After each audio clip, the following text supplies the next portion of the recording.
এই বিচার থেকে মুক্তি পাওয়া, বেঁচে যাওয়ার কোনো সুযোগ আমাদের থাকে।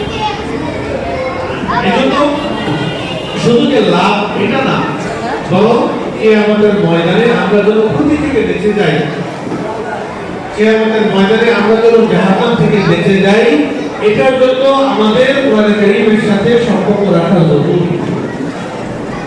এজন্য আমাদের চেষ্টা করতে হবে আমাদের যে সমস্ত ভাইদের কোরআন কারীমের তেলাওয়াত সহি না, তেলাওয়াত এখন থেকে সহি করে শুরু করতে হবে।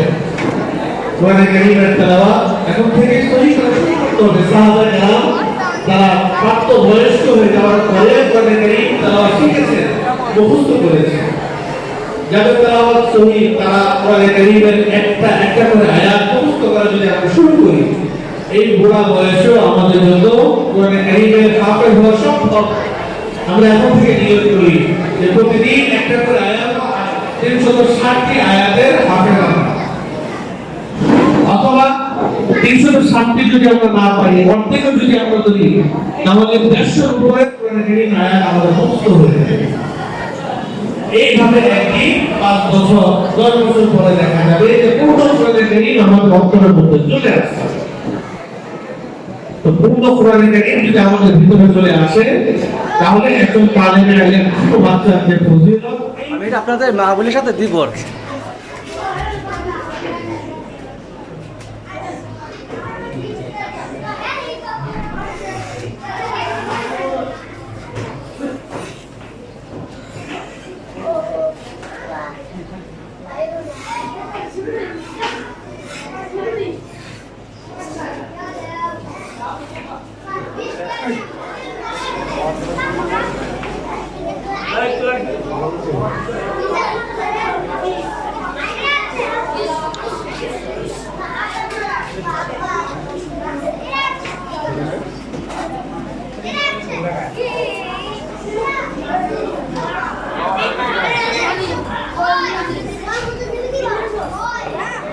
কিন্তু আমাদের হায়াত, আমাদের সময় বয়স শেষ হয়ে যাওয়ার কারণে আমরা শেষ করতে পারি নাই। হতে পারে আল্লাহ তাআলা আমাদের এই নিয়ম, এই ইচ্ছা, এই চেষ্টার কারণে কিয়ামতের ময়দানে আমাদেরকে কোরআন কারীমের হাফেজ হব, পরিবারের সমস্ত মানুষকে কোরআন কারীমের সাথে সম্পর্ক করে দিব। অনেকে আমরা আমাদের সন্তানদের মধ্যে থেকে একজন বা দুইজন সন্তানকে মাদ্রাসায় নিয়ে কোরআন কারীমের হাফেজ হওয়ার জন্য, বাকি সন্তানদেরকে আমরা স্কুলে বা কলেজে আমরা পড়াশোনা করি, স্কুল কলেজে পড়াশোনা করে, এটা সমস্যা নাই। কিন্তু ওই সন্তানের জন্য কোরআনের সাথে সম্পর্ক রাখে, সেই ওই সন্তানের জন্য যে সন্তানকে আমি স্কুলে দিয়েছি বাংলা মিডিয়ামে। وهل أتاك حديث موسى إذ رأى نارا فقال لأهلهم كثوا إني آنست نارا لعلي آتيكم منها بقبس أو أجد على النار هدى فلما أتاها نودي يا موسى قال أنا ربك فاخلع عليك إنك بالوادي المقدس طوى آمنت রব যিনি লা ইলাহা ইল্লাল্লাহ, তিনি জোরে বলি সুবহানাল্লাহ। পরিচয় পাওয়া গেল, কে আমাকে ডাক দিল? রব। রবকে আল্লাহ, আল্লাহর পরিচয় লা ইলাহা ইল্লাল্লাহ। আল্লাহর পরিচয় কি? লা ইলাহা ইল্লাল্লাহ, যিনি ছাড়া কোনো মাবুদ নেই, যিনি ছাড়া কোনো ইলাহ নেই, যিনি ছাড়া কোনো আইন দাতা নেই, যিনি ছাড়া কোনো বিধান দাতা নেই, যিনি ছাড়া কোনো হুকুম দাতা নেই। আইন চলবে আল্লাহর, হুকুম চলবে আল্লাহর, বিধান চলবে আল্লাহর। আসমান আল্লাহর, জমিন আল্লাহর, পাহাড় আল্লাহর, সাগর আল্লাহর, গাছ আল্লাহর, পর্বত আল্লাহর, আসমান জমিন আল্লাহর। আসমান জমিনের মাঝখানে আইন চলবে কার? চিন্তার করে বলি কার? আল্লাহ। আসমান যার আইন চলবে তার, জমিন যার আইন চলবে তার। এই জন্য আল্লাহ নিজের পরিচয় দিলেন, লা ইলাহা ইল্লাল্লাহ। মনে রাখতে হবে তোমরা রাইট ছাড়া কোন শাসন তাদের জন্য প্রযোজ্য হতে পারে না।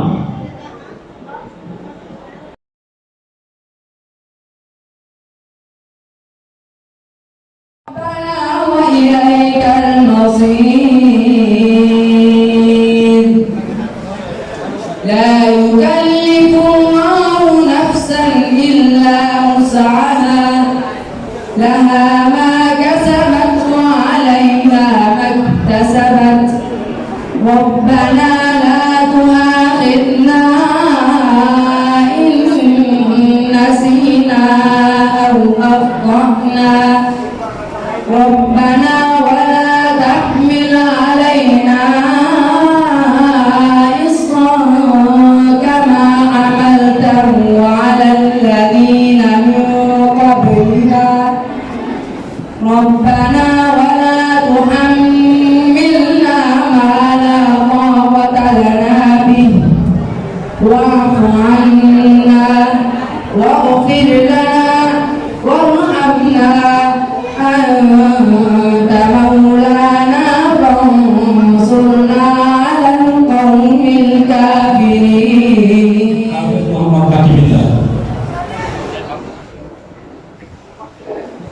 السلام عليكم ورحمة الله وبركاته.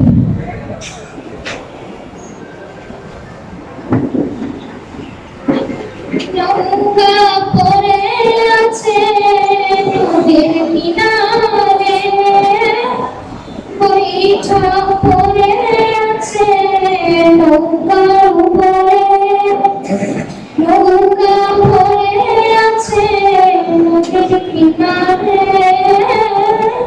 বৈঠা পড়ে আছে নৌকার উপরে সব কিছু আছে সব কিছু আছে শুধু কেউ যেন নাই মাটির খবরে গেছে চিরবিদায় মাটির খবরে গেছে চিরবিদায় নৌকা বলে কবি কেনা বৈঠা বলে প্রভু মারি গেছে জীবন চলে যাওয়া প্রভু পৃথিবীতে কোলাহল করার সময় শেষ পৃথিবীতে কোলাহল করার সময় শেষ ফিরে আসবে না যে চলে গেছে তাহার জীবন শেষ হয়ে গেছে সব কিছু রেখে গেছে নিয়ে তো জানি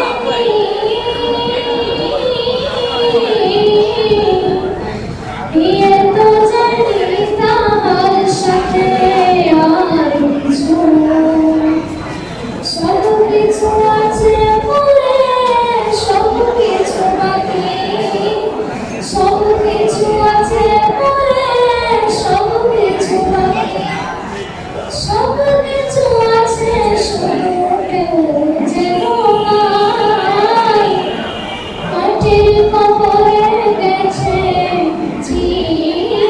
চিরবিদায় মাটির কবরে গেছে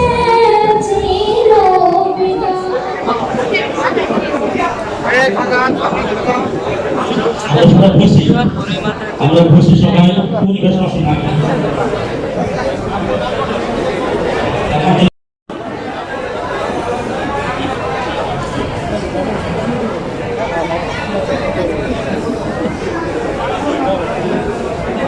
আলহামদুলিল্লাহ এর পর্যায়ে পাখি খেলা করা হচ্ছে হাফেজ মোহাম্মদ বিনহাজ আকন্দ পিতা আনোয়ার আকন্দ, গ্রাম পুরাদিয়া, পোস্ট অফিস বেলাবো, থানা বেলাবো, জেলা মুসলিমী। বাকি প্রশ্নের আজকে আপনি খবর নেন। نحمده ونصلي على رسوله الكريم أما بعد فأعوذ بالله من الشيطان الرجيم بسم الله الرحمن الرحيم قال الله تبارك وتعالى في كلامه المجيد وفرقانه الحميد ربنا آتنا في الدنيا حسنة وفي الآخرة حسنة وقنا عذاب النار وقال رسول الله صلى الله عليه وسلم من قرأ القرآن وعمل بما فيه ألبس والده نارا يوم القيامة ضوءه أحسن من ضوء الشمس সমস্ত প্রশংসা ওই মহান রব্বুল আলামিনের দরবারে যে মহান রব্বুল আলামিন আমাদেরকে মারকাজুল কোরআন ওয়াস সুন্নাহ একজন সমান্তরালী ছাত্রদেরকে উদ্দেশ্য করে আজকের এই মাহফিলে আসার এবং বসার মতো তৌফিক দান করেছেন, এজন্য শুকরিয়া তার সকলে বলে আলহামদুলিল্লাহ। এই যে 14 জন ছাত্র কুরআনুল কারীমের হিফজ সমাপ্ত করেছে, এতে কি আমরা আনন্দিত না? এটা কিন্তু চারটিখানি কথা নয়, অনেক মাদ্রাসায় আশপাশে আছে, কিন্তু 14 জন ছাত্র হিফজ শেষ করা অনেক একটা কঠিন ব্যাপার। সম্মানিত উপস্থিতি, প্রতিটা জাতির শিক্ষা ব্যবস্থা গড়ে ওঠে তাদের বিশ্বাসের উপর ভিত্তি করে। আমরা মুসলমানরা কেবলমাত্র বিশ্বাস করি চিরস্থায়ী মানব জীবনে চিরস্থায়ী পরিসমাপ্তি বলতে কিছু নেই, তবে রয়েছে স্থানান্তর দুনিয়া থেকে আখিরাতের দিকে। দুনিয়া হচ্ছে বিশ্ববাদ কিন্তু ক্ষণস্থায়ী, পরে আখিরাত হচ্ছে অদৃশ্য কিন্তু চিরস্থায়ী। দুনিয়া এবং আখিরাত উভয় জাহানের কল্যাণ সাধনই একমাত্র ইসলামের লক্ষ্য এবং উদ্দেশ্য।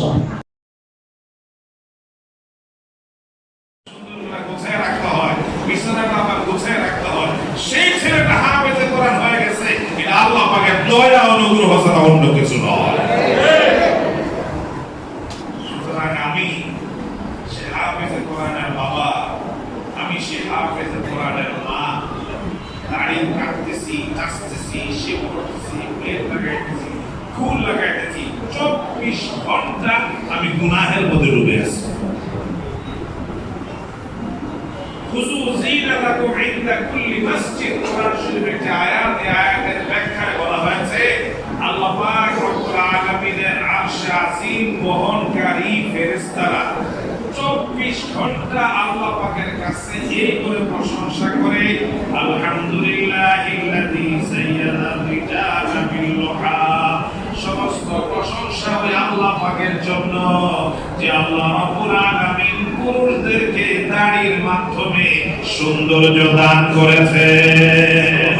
সমস্ত প্রশংসা ওই আল্লাহ পাকের জন্য যে আল্লাহ রাব্বুল আলামিন লম্বা লম্বা চুল দ্বারা মায়েদেরকে সুসজ্জিত করেছে। পুরুষের আলামত, আমি যে পুরুষ তার নিদর্শন পাক দাড়ি দিয়েছেন, আল্লাহ আমার জন্য এটা সুন্দর মনে করেছেন। মায়েদের সুন্দর দাড়িতে নয়, মায়েদের জন্য সৌন্দর্য চুলে আল্লাহ পাক তাদেরকে সেইভাবে সুসজ্জিত করেছেন।